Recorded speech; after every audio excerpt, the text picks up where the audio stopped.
राष्ट्रवादीच्या राष्ट्रीय कार्यकारिणीची लवकरच बैठक होण्याची शक्यता। राष्ट्रीय अध्यक्षांच्या निवडीसाठी बैठक बोलावण्याची शक्यता। प्रमुख पदाधिकाऱ्यांना बोलावलं जाणार। दृश्यमानता कमी तर सीसीटीव्ही फुटेज इतके स्पष्ट कसे? राष्ट्रवादीतले ज्येष्ठ नेते यावर का बोलत नाहीयेत? अजितदादांच्या अपघातावरून सुषमा अंधारेंचा सवाल।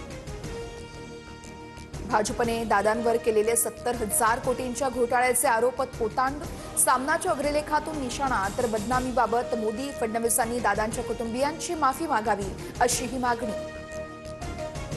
अजित पवारांच्या निधनामुळे पुण्यामध्ये राष्ट्रवादीने निवडणुकांचा प्रचार थांबवला।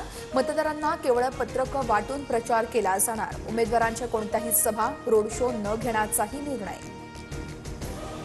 अजित पवारांच्या पायलटनं शेवटच्या क्षणी प्रतिसादच दिला नाही। नागरी हवाई उड्डाण मंत्रालयाचं प्रसिद्धीपत्रक। विमानाचा कंट्रोल हवेतच सुटल्याचं सीसीटीव्हीतून समोर। जिल्हा परिषद निवडणुकांच्या तारखांमध्ये बदल। 7 फेब्रुवारीला मतदान तर 9 तारखेला मतमोजणी केली जाणार। अजित पवार यांच्या निधनामुळे राज्यात 3 दिवसांचा दुखवटा। अकोला महापालिकेच्या महापौरपदी भाजपच्या शारदा खेडकर यांची निवड। ठाकरे सेनेचे उमेदवार सुरेखा काळे यांचा पराभव। बहुमत नसतानाही मित्रपक्षांच्या साथीने भाजपची महापालिकेवर सत्ता।